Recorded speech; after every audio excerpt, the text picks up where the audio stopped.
Well, I'm glad we're back. Cheers. Cheers. We're just going to roll into this. Happy Friday. It's Pints with Ayre. We have a trip coming up next week, and we missed an episode last week, so we just wanted to hop on and hang out with everyone and catch up on some things. Yeah, yeah. I don't even know what our agenda is. Technical topic that I know of. So It's a smorgasbord. Yeah. It's a smorgasbord today. Okay. Yeah, last week I ended up having a bunch of concerts, so I got a lot of live music last week and feeling really pumped up and inspired. You know, it's nice to kind of go out and catch live music because I've excuse me, since I've been in high five, I've heard a lot of people talk about and throw the verbiage around of trying to recreate live music in the home and trying to bring that feel there. And you know, to one degree, I kind of laugh because it's, you know, every recording is different. You know, some recordings they might want you to have the sense that you're at the location it was recorded at, but others might want to communicate some more of like this kind of conceptual emotion to you rather than, you know, where it was recorded in. And so getting a chance to kind of hear it on location at such a glorious venue like Red Rocks and just having a nice point of reference for those kind of conversations when people want to talk about recreating live music in the home, which I think we do a really good job of after going to so many shows over the last couple of years, coming straight to the factory and putting some of that music on right after experiencing it live. It induces those memories and feelings rather well.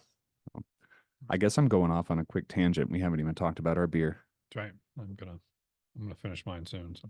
Oh man. Well, this one is from a local brewery, Verboten Brewing. Verboten. Yeah. Verboten. I have not had much from them, but Loveland, based out of Loveland, Colorado. Yeah, it's been a while. I think I might have even visited Sam. We did a kind of a bike trip where we went and we rode up through Loveland up to Fort Collins. And we visited a couple breweries. Feel like I've had their stuff, but I'm not very familiar with it, but just well, this is kind of getting me in the spirit of Munich almost. It's a wheat beer. It's a wheat beer. So that's certainly in the flavors is certainly not very German. German enough for me, I guess, but wheat beer with honey and orange. Yeah. Yeah, I guess an American wheat style, but Toso, thinking of something orange is what we are drinking. Toso from Verboten. Yeah, it's got a nice hint of orange.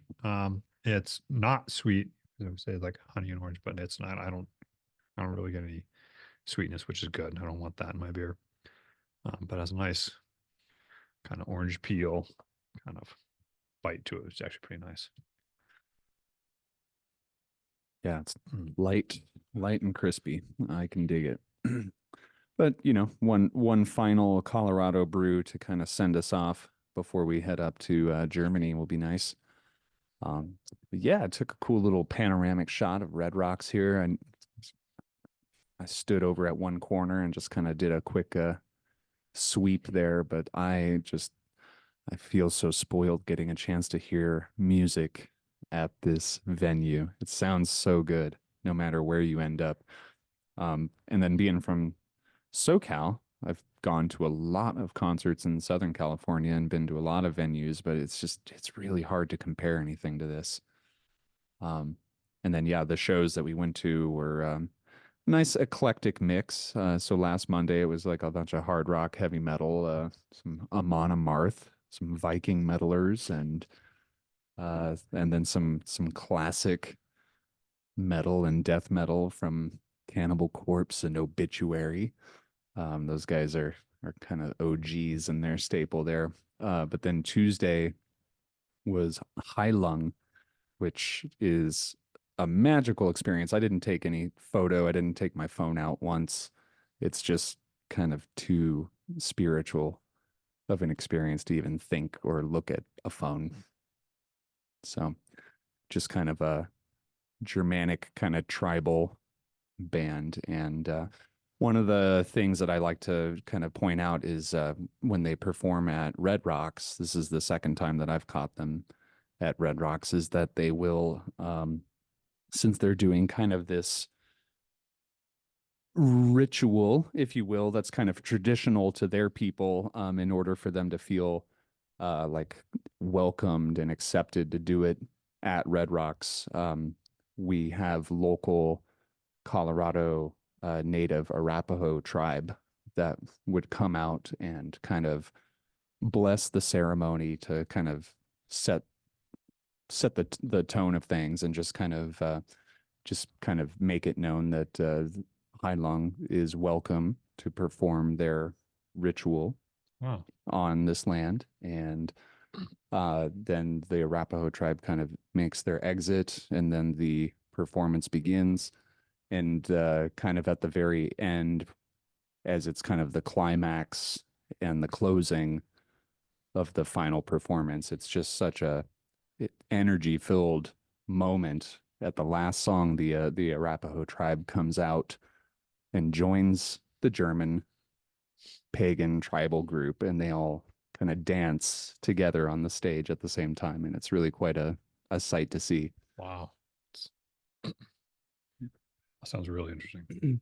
Yeah, it's Heilong. I would highly recommend people go out and give them a watch. And then 2 nights in a row of Primus and Pussifer in a perfect circle.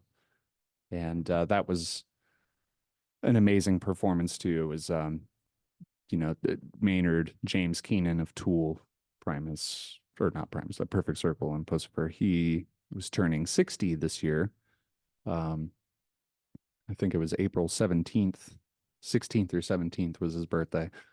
But it's the Sasanta tour, so it was his 60th birthday, and I don't know, I just kind of got the sense that he's finally old enough now that he's kind of dropped his ego a bit. And, even though 2 of the 3 bands were his, the fact that they had 3 bands on stage all night together at the same time, all set up, kind of playing songs with each other.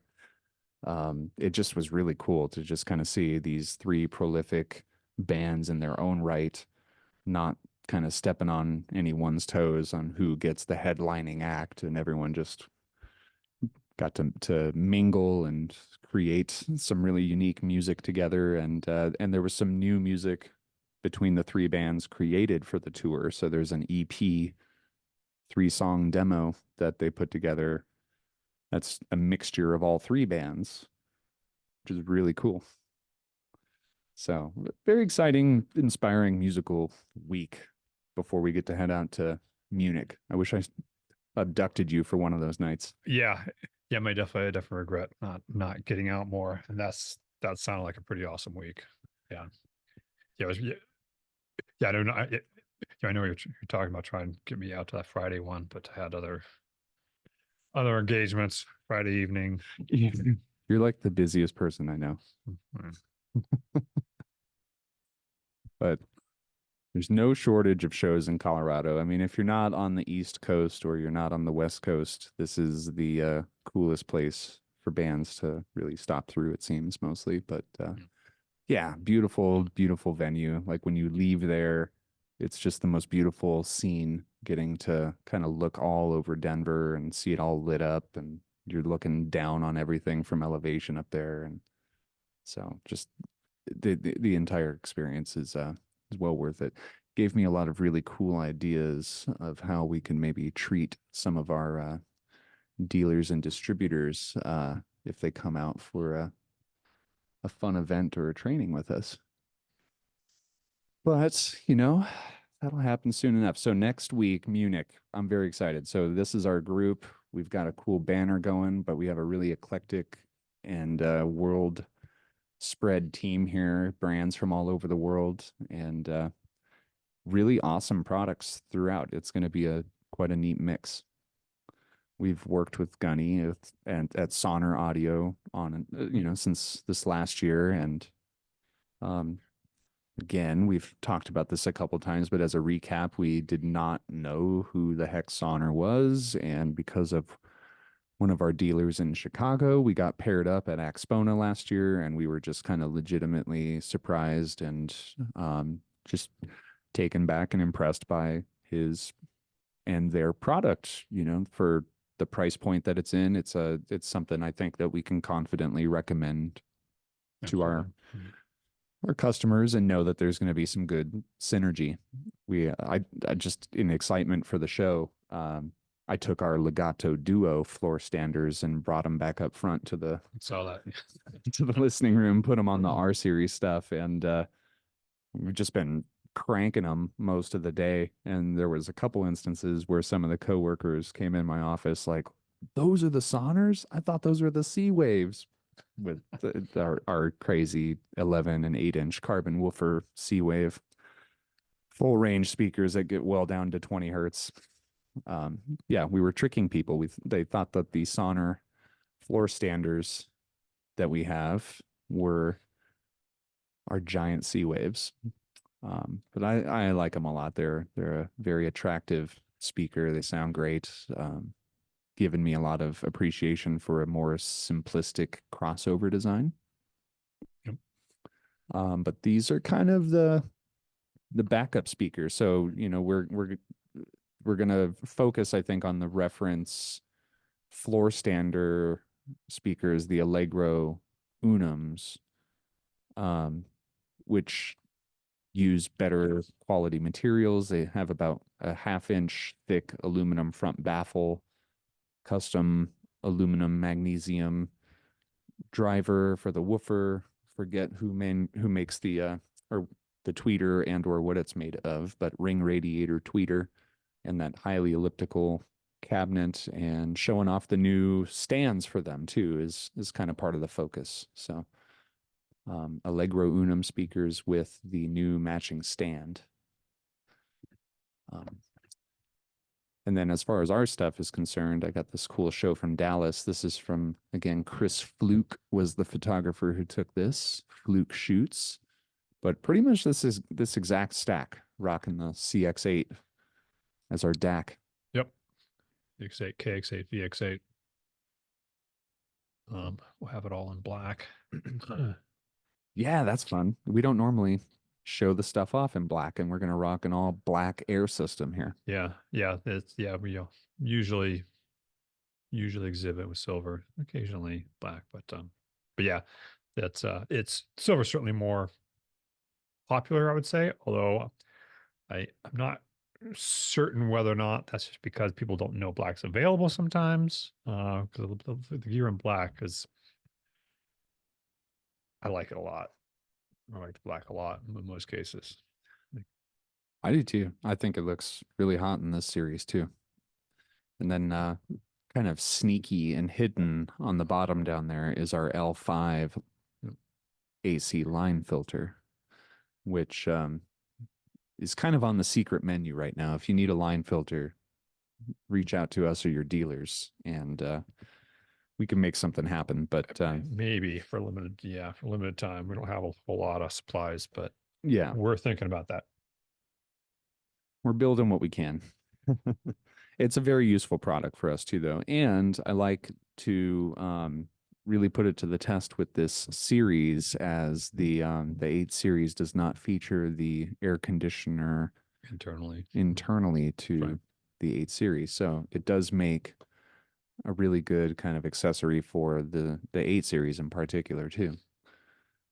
But yeah, that will be a nice, simple little setup. So we have the CX8 with a USB input, which will be connected to our new good friends at Pachanko Labs, their Constellation reference server. And so they'll have roughly, I think, a terabyte hard drive loaded with music on there. And Pachanko Labs makes their own linear power supplies that is kind of an accessory or upgrade as well to these products. So his reference server has its own power supply, and then there's the Doretta, which I'm not too familiar with. I did not do my homework on this thing, but he's got a linear power supply powering his Doretta kind of control system as well. So it should be very clean, but we'll be running that through the USB input on the CX8, and then we have the ability to spin some physical media if there's anyone that would like to do so. I packed up some of my favorite CDs, and I would imagine there's some for sale out at Munich, so we might see some newly purchased discs make their way into the room. Yeah, that's that's Sonor, that's Ayre. We got Ikigai audio. Oh, and Pachanko. But Ikigai audio. So Jeff Dam, DAM. I think Dom. Jeff over at Ikigai is has been our contact for Ikigai. He's who makes the cables, and they kind of specialize in silver and gold conductors. And um, I'm just really excited. I want to hear these things. We're kind of using their entry line of product. I think the Segure cable line. I actually have a little price sheet, a little cheat sheet here. Where'd it go? So we have our system layout. So if anyone wants to investigate any of these products, we've got the Allegro Unums with their new stand for the speakers, our KX8, VX8, CX8L5. We got the Pachanko power reference server with linear power supplies, spec Doretta. The Doretta is the thing I have no idea what it does. Just being honest. And the stellar power supply. And so here's the cables. So Segure, so that is kind of the entry level. So Ikigai, I think, is in 3 different rooms. And so he's using his 3 different kind of tiers of cable in his various rooms. But as you can see with the price list here, with all the power cords we're using, it's even though it's kind of his entry level cables, it's still fairly pricey stuff. And then this Artesenia audio prestige 3+3 rack. And so that's going to be really cool. The gear doesn't really sit on any sort of shelving. Right. Kind of floats. It kind of floats and kind of footers for each corner or something. Yeah. I think for especially for like the VX8, for how it's kind of ventilated through the That's fantastic. Yeah, if there's bottom. no solid shelf, yeah, it certainly helps ventilation a lot. That's a great point. Yeah. So we'll be able to push this thing. But yeah, very, very cool system. So I mean, it does, it does total out here to approximately 105,000 euro. That's in euro. But surprisingly, that's cheap for Munich Yeah. for a lot of the rooms. A lot of rooms, yeah. Um, Yeah, a lot of people show off. Yeah, yeah. Certainly they're well, either the new or their kind of top end stuff quite frequently. So yeah, yeah, and just the whole industry has gone up and up and up. So yeah, that's not it's nowhere near um kind of the realm of expensive systems for sure. Well, yeah, we're getting so much great feedback from the 8 series globally right now. I mean, it's really winning over a lot of ears and hearts too. I mean, we've got new partners that are just kind of springing up all over, and a lot of it is based off the excitement generated from the sound of this series. I think it performs well above its price point, and so yeah, I think in going into this whole um, partnership with these brands, we all kind of made the decision early on. We wanted to try to put together as powerful and high performing of a room at as low of a cost as we possibly could. There's still a couple things we probably could have trimmed off here. I mean, Yeah. We could have added the DAC to the KX8 and just ran USB straight into it, but we wanted that kind of luxury of being able to play a disc every now and then too. Yep. And then Yeah, could have been an EX8. It could have been.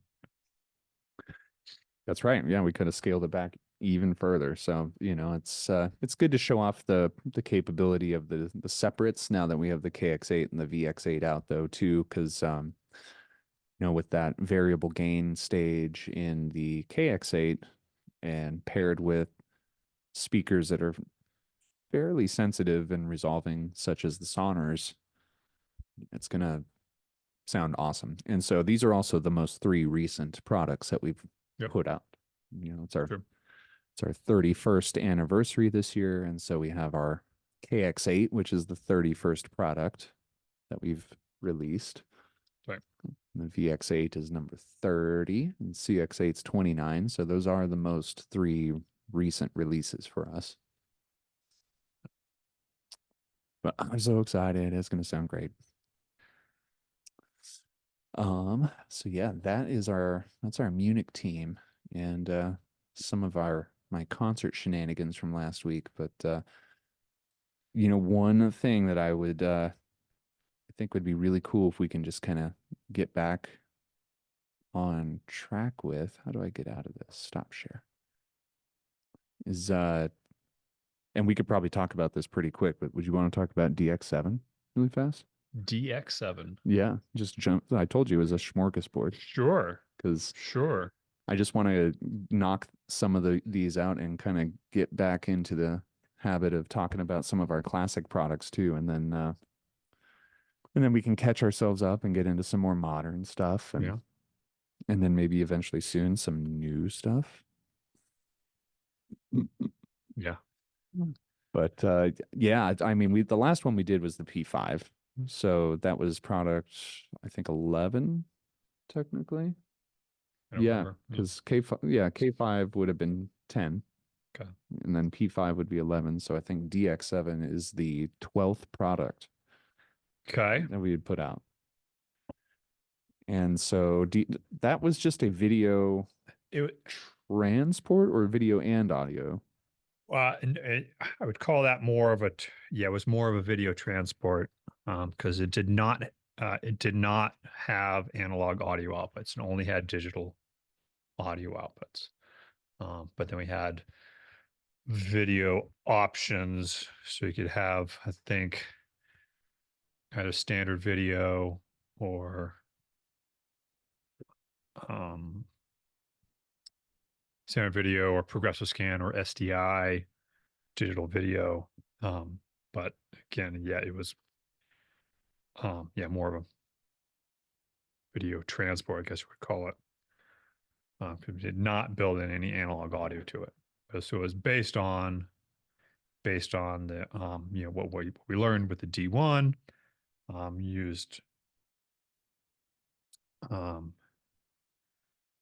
used eventually the same donor pioneer as the last generation of the D1. So yes, that has the progressive scan video option there. And so it has, component video, DVI, as well as S video, as well as composite. Had all the options there. So that video option there was one of the first progressive scan video options, certainly from any kind of high-end audio company, but that was actually one of the first, high-end progressive scan video options of anybody. We worked with DVDO, Silicon Image, AMA to use their scalar chip. And we learned quite a bit there. Because there was one quirk of the Pioneer video output. There was a slight, like half a pixel chroma shift. So the color, like one color was shifting one way, one color was shifting another way. So that was kind of, one of our first forays into digital filters was to actually to kind of extrapolate data between the pixels and do like a half a pixel shift, which is not you're talking to really like that doesn't quite seem possible, but it actually kind of is. Mhm. Because if you think about pixel, they're very discrete, but Right. um, um, but yeah, so that was really most of again Charlie's kind of um, brilliance there and figuring out how to do that. I did all the implementation of it, and that was one of my first was my first forays into programming of FPGAs and learning VHDL, and um, that was which has been very very valuable. That was a great starting point, and learned a lot there. You know, the whole coding and our coding style has come a long way since then, and a lot smarter since then. But Right. that got the job done, and was that was and that and that put us on the map in a big way, as far as um, video technology and that progressive scan stuff. So we had a spell where we probably sold more D1s with that option and a few DX7s, mostly D1s, in Japan, including two big name manufacturers, um, um, Hmm. D1s for them to use as their video references. So there were many big names that used the D1 as their reference video product to run their projectors or whatever it was. So DX7 again, it's just that transport, and so it was Mhm. we boy, it's been a long time since I've even worked on one of those. Yeah. Um, You it, you were 8 uh, years into it when it first came out. yeah, yes, we're talking pretty much 20 years ago. Yeah, so it wasn't. I would say it wasn't our most successful product. Kind of shine. Not having that analog output, really limited the target audience for it. And that was also a very rapidly shifting market space as far as home theaters and stuff in that time. Right. There was standards were changing by the week. Practically seemed like even video standards, surround sound standards, and so that was a really hard market space to really play in successfully. It was kind of a quirky little product, but at the time, there was a lot it seemed like, the market was right for TVs and projectors with Yeah, that DVI connectivity. yeah, yeah, yeah. So it was really intended, yeah, to go into more of a home theater system, where the digital audio output would then be passed on to a surround sound processor. Yeah. So it really was tailored more towards the home theater setup. But it could also just be used. It could be used as a CD transport if you wanted. I'm not sure that was used that often in that scenario, but it was because it was a DVD player donor. So well, obviously also play CDs.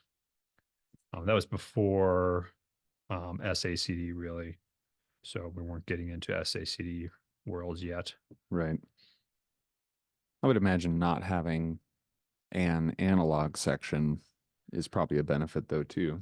Right. Yeah, well, yeah. I mean, certainly, yeah, because it simplifies um, the power supplies and more, really simple, reduces costs or really pares it down to just the bare minimums.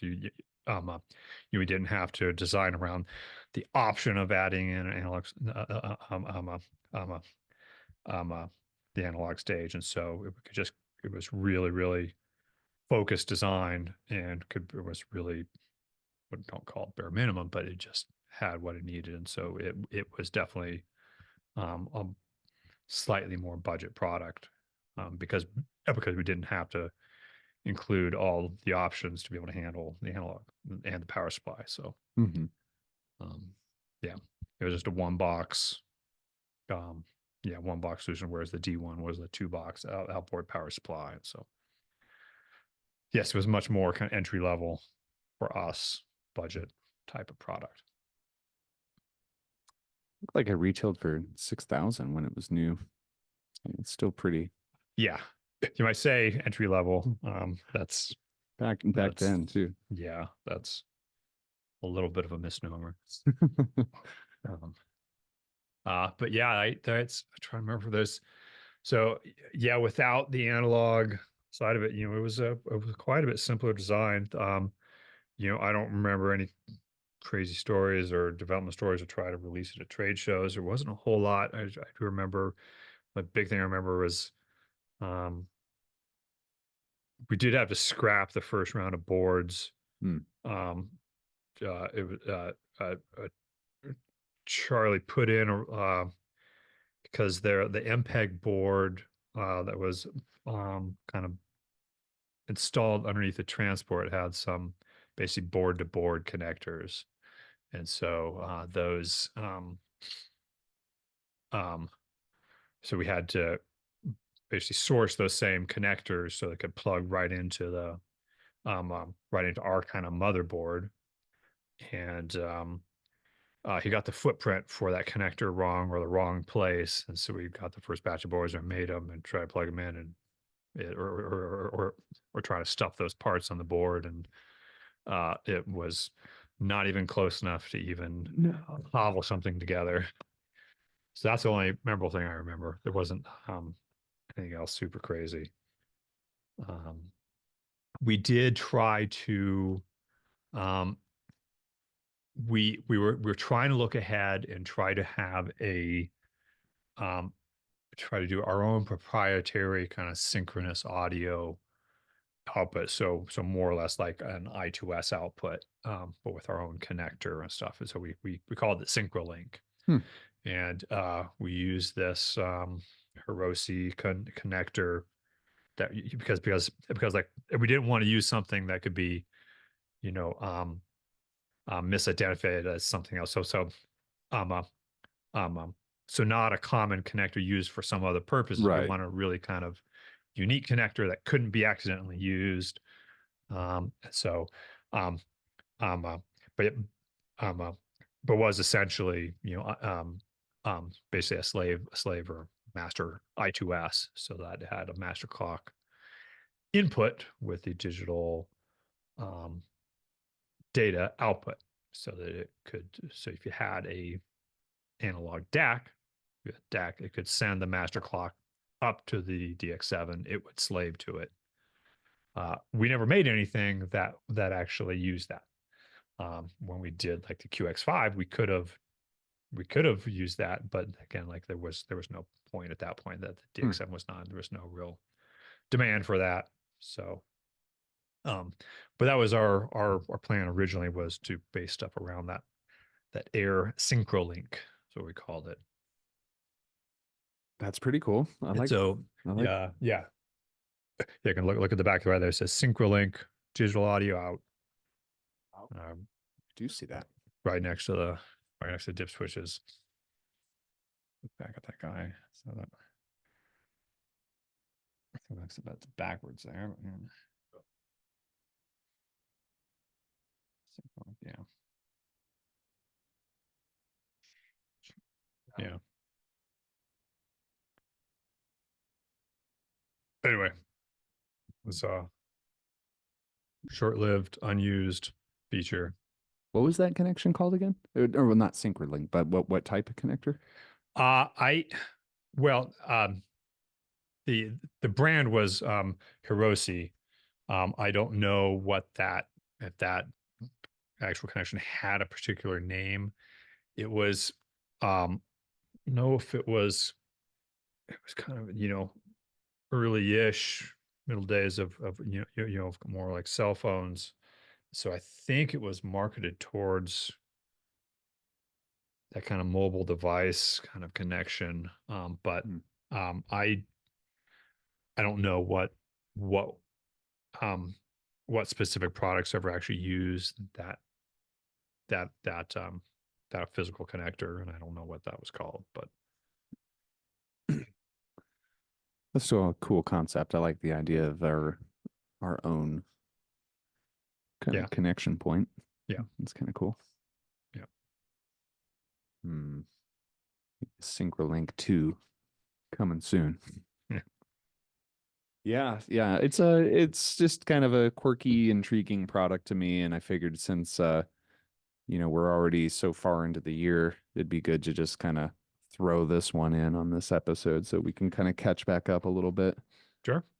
Because yeah, I don't think there's too much more that we can dig up and talk about the DX7. Yeah, it's unfortunately maybe one of our more forgettable, Obscure. obscure products. Yeah, yeah. I think I try to remember if we were more or less forced to retire it due to the availability of the donor transport. Hmm. I think we again that's always the risk of that type of product for us, where we are at the mercy of it's in that case Pioneer Right. continuing to make that donor player. I mean, I could be wrong, but to my knowledge, there shouldn't be many other than the drive itself. There shouldn't be any like service or repair limitations really that stand out for that one, right? Like other, I haven't thought about it, and it hasn't come up just because I don't know if I've seen a DX7 in for service in many years. yeah, it's kind of So it's like either there were so few sold, but I don't think that's true. I mean, I know we sold plenty of them, but certainly not as many as some of our other disc players. hmm But yeah, I've had in the last decade, I can hardly think of any that I've had questions about or come in for service. So One thing that I did actually, now I'm curious, I did see that the DX7 did get the evolution update at one point. So it got kind of the change to the rectifier stage for the power supply section, I believe, right? boy, yeah, it must have. I don't specifically remember that, and it's because it's digital only. That is curious. So it was something that we actually added on. I don't. I tried to pull up the doc before going back, and I swear I saw that on there. But that was one of the things I yeah. was curious about too, is if that actually had kind of an appreciable benefit to the video by doing the rectifier damping. Oh yeah, for sure. Yeah. Yeah, for sure. Yeah, because it does have analog video output as well, and so it absolutely definitely benefits Yeah, from that power supply filtering and that power supply that's cool. business. So yes. Awesome. Well, yeah, DX7. Just wanted to squeeze it in here so we can get back on track, and we'll kind of catch up on some more of our classic products. And I just really want to keep going in sequence so we can catch up and talk about some modern stuff. Sooner than later. Yeah. Yeah. Sounds good. All right. Well, Monday we fly out. So we may or may not see you next week, but thanks for tuning in. Yeah. Cheers. Cheers. Have a great weekend and tune into our shenanigans that occur in Munich. Follow our Instagram and our Facebook and all that, and like and subscribe this page. It helps us out. We're almost to 1,000 subscribers, so that's kind of a milestone. Yeah. So thanks for watching. Have a good one. Have a good night. Thanks.